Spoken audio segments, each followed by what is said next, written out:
My morning routine is almost always the same. Vitamin, shower, shave, floss, brush, deodorant, hair gel. Virtually 100% of our lives are driven on autopilot through the power of habit. And so there's this really awesome book that I read a while ago called The Power of Habit, and it analyzed the three pieces that make up every habit, starting with a trigger, then with some action that you take or series of actions, and a response or a result that you get that really reinforces the whole thing. I love the exercise of analyzing my habits and thinking about the habits that I want to be creating in order to take advantage of this knowledge to create new habits and get rid of bad habits.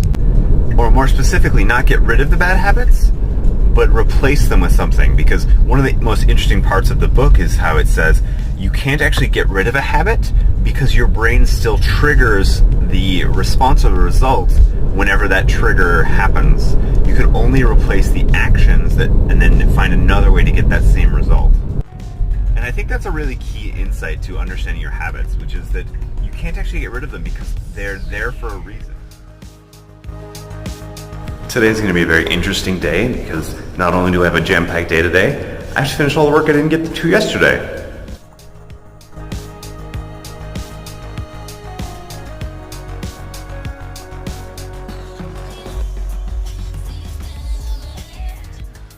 A couple of nights ago, I watched another really awesome video on Tom Scott's YouTube channel. It wasn't actually Tom Scott this time, it was a guest contributor that he brought in because he's out for all of January.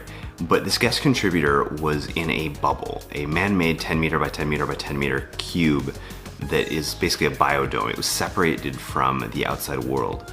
And what he was measuring and what he was trying to do was to try and increase dramatically the carbon dioxide percentage in the bubble. So he was making the air really, really stale. And during this video, he was experiencing a bunch of symptoms of kind of carbon dioxide overload. And he was covering this idea of there's actual measurable cognitive effects of high carbon dioxide levels. And I always thought air quality was important, but I never really thought about the kind of magnitude of the impact. And what he said was that when you have carbon dioxide levels of over 1,000 parts per million, I think it was something like a 15 or 16% cognitive decline. And so I thought, hey, I want to know what's our house. So I thought, hey, I want to know what the air quality levels are in our house. So I went online, did a bunch of research for air quality monitors, and I ended up buying the Awair. So this is a nice little second edition air quality monitor. It does dust, chemicals, CO2, temperature, humidity. There's a smaller one that fits into a USB plug, but that one doesn't do the dust, I believe, which is a big deal here in California with all the fires. And then also I read one of the Amazon reviews and it said that the quality wasn't as good in terms of accuracy of measurements. And he said it wasn't actually usable for the reason that we all want to use this, which is to measure the air quality in our homes. So I got the Awair 2, the full one, and we're gonna give this a try today. So here we have the Awair 2. I've already set it up. One of my favorite features just out of the box is the fact that it uses USB-C, which means I can use any of my power cables for it, which is awesome. My delight at receiving an IoT device that charges with USB-C is almost the exact inverse of how frustrated I am when a device does not come with USB-C. So the device is pretty simple. It's got this really nice little wooden box.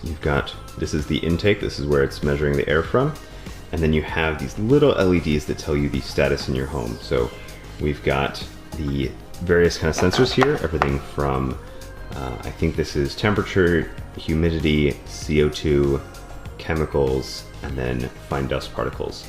So the single dot means everything's perfect. The 3 dots here means that our CO2 is actually a little bit too high, and there's these 2 buttons on the back. So you can hit up and down here, and so you can toggle through the various kind of displays. So we can see the clock, you can see how many particles, dust particles, chemicals there are in the air. And I can actually look, so right now in our house there's 1,038 parts per million of CO2, which is just way too much. I think the summary of what that means is that we need to open the doors more often, we need to get out of the house more, because that's way too high. I don't know if you need to buy a CO2 mitigation system, or maybe just get some more plants. So I think over the next couple weeks we're going to see how useful this information is, how actionable it is, and if this actually makes an impact on our cognition and decision making and productivity. But I have high hopes for it. Because even if I'm not able to find a great resolution right away, at least we know that the air quality in our home isn't perfect, and we should think about that when it comes to our newborn. We should think about that when it comes to our health, productivity, all these things. It just blows my mind that we go through life all day, every day, with these kind of problems that we're not even aware of, right? Like a lot of people have weird allergies, a lot of people have kind of recessive conditions that show up in their genomes, and the fact that we don't know these things blows my mind. I think it makes me think about the movie Gattaca, where at birth, they just take a drop of your blood and they tell you basically everything about yourself, which that movie is a bit of a dystopia, but there's still a lot of like really interesting ideas about what the medical system could look like if we had better data. All right, I just found a pretty good resting place for the Awair right next to our Google Home Max. And for some reason, the CO2 air quality is reporting as pretty good right now. I have no idea why it's different from 2 feet over there. Have I ever told you about my idea for mail? I think paper mail is one of the stupidest ideas ever, where literally they print something out, transport it across the globe, and then you open it and throw it away. I think the post office should offer a service where the moment they receive a piece of mail for you, anywhere in the globe, they scan it, shred it, and email you the results. Or just convince all these companies to use email. Like, checks? What am I gonna do with checks? This is like ridiculous.